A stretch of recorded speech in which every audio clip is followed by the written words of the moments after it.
Hello everyone and welcome to another video. In this video we're going to be taking a look at how to set up roles on Discord. Roles are very important because they will allow you to distinguish between different members, they can be used for cosmetic reasons and several others. So to do it, in the top left click on Test Server and go down to Server Settings.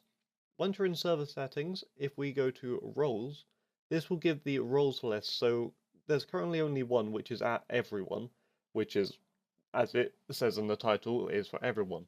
You can easily add a new role by the plus sign. There's a very small plus sign, but it's up here, and it's called new role. So if we wanted to set one, let's say member. And then what we can do is make it, let's say, let's make it blue. So we got, yeah, sure, blue, why not? So we got a blue member role. The first option, display role members separately from online members. What this will do is, if we go off of here for a second, currently on the right here it says online 1 riddle. So if we were to go into the roles and set this, and give myself the role, which we can easily do, we can add a role to me. Now instead of online, it says members 1. If there was another member, it'd say member 2, and if there's somebody of a different role also here, then they'd be separate from each other. We won't all be on the same list, which will allow you to differentiate between different people. We go back onto this roles list. Allow anyone to @mention this role. This is when you put, if you put @ and then member in the role, if we have this turned on, then if somebody types a message, then everyone who is a member will get that message, such as if we go off of here, because now I've enabled it, if I were to put @member hello, this is now tagging, and everyone who is a member will get a notification saying this. Similar to how you saw that everyone was a role by default, even though it doesn't actually come up as a role, it will also work.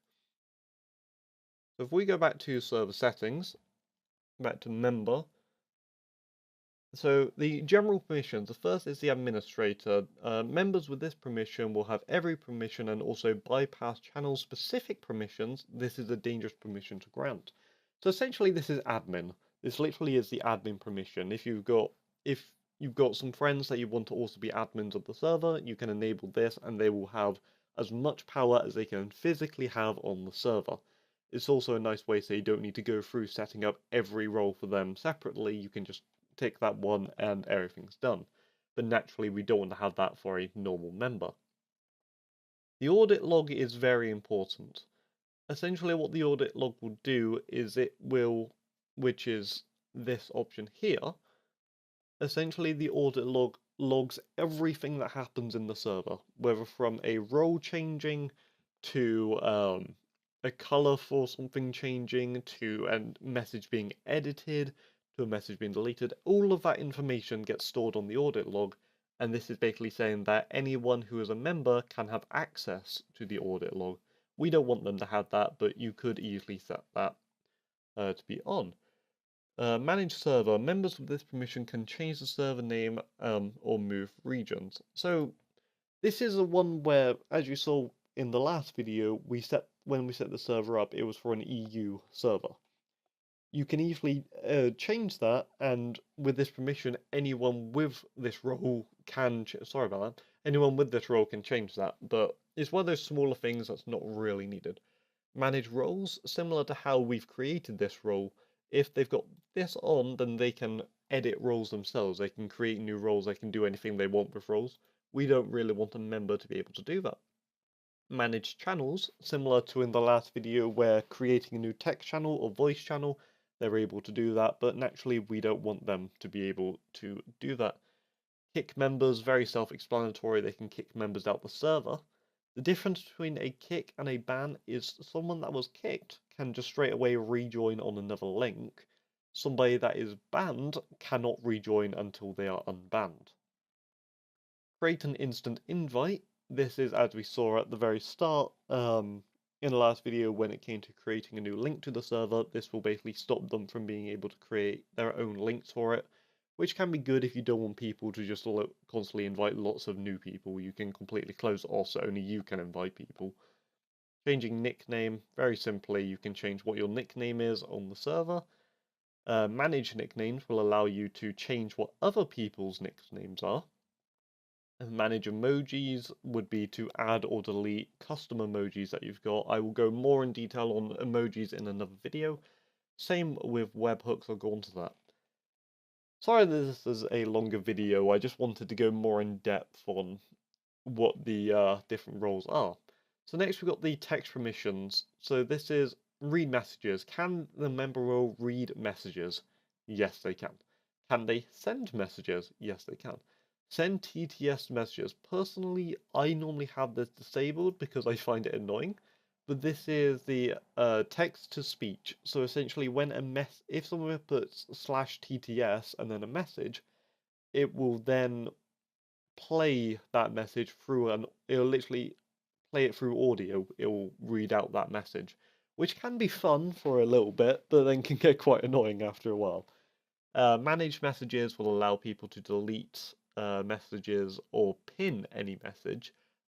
I'll go into that into another video on all different types of messages and editing fonts and everything on that side. Embedded links is essentially just adding a link onto it. If do links work, can they link things? You might want to disable this because you could be on a server where you don't want people to post what could potentially be dodgy links to viruses or anything like that. Similar with attaching files, you can make it so they cannot just upload any file to it. They physically cannot do that. Read message history, similar to read messages, this will stop them from being able to read any messages prior to them joining. So it can be just a nice little way to essentially cut it off so that they can't see anything that happened beforehand, but they can see anything that happened afterwards. Mention everyone. I'm going to disable this for the member role. I recommend doing this because member is a very common role that people would have, and you don't want literally everyone to be able to tag and notify everyone in the Discord about something. As in, mentioning everyone should be more reserved for the moderators or the admins of the server. Use external emojis. These are emojis that come from Discord itself or other servers, not custom ones from your server itself. Which is slightly different. Adding reactions, once again I'll go into what a reaction is in another video. Essentially what they do is you can react to messages that people put down. Finally, we've got the voice permission, so naturally can they connect to a voice channel? Can they speak in the voice channel? Can they mute members? Can they deafen members? So the difference being mute is when you essentially disable their microphone, deafen is when you disable their speakers. So you can do either or both, where you're either stopping them from talking or stopping them from being able to listen. Moving members is if they have joined voice channels, you can move them between voice channels. Can this role move people between different voice channels? And finally, use voice activity. This essentially is what allows them to talk. By having this on, they must use push to talk in this channel if this members must use push to talk in this channel if this permission is disallowed. So sorry, no. If this is on, then they can talk normally. If it's disabled, they have to use push to talk, which is holding down a key and talking to be able to talk. Anyway, now that we've got all that covered, those are all of the roles and what they do. You can easily add as many roles as you want to a server. I don't actually know what the limit is, but it'll be a lot more than whatever you're actually needing to do. Quickly, before I finish off this video, because this is getting to be quite a long video now, I'm going to quickly show what, this is my own personal Discord. And the roles on here, we have lots of different roles, and I'll go into why I have these roles in another video. But this is essentially all linked up to a leveling system, which, like I said, I will go into, and I'll put a link to that video in the description. If you're watching this before that video's gone up, I am sorry. And this is essentially more of how my one works. Anyway, thank you everyone for watching, and until next time, goodbye.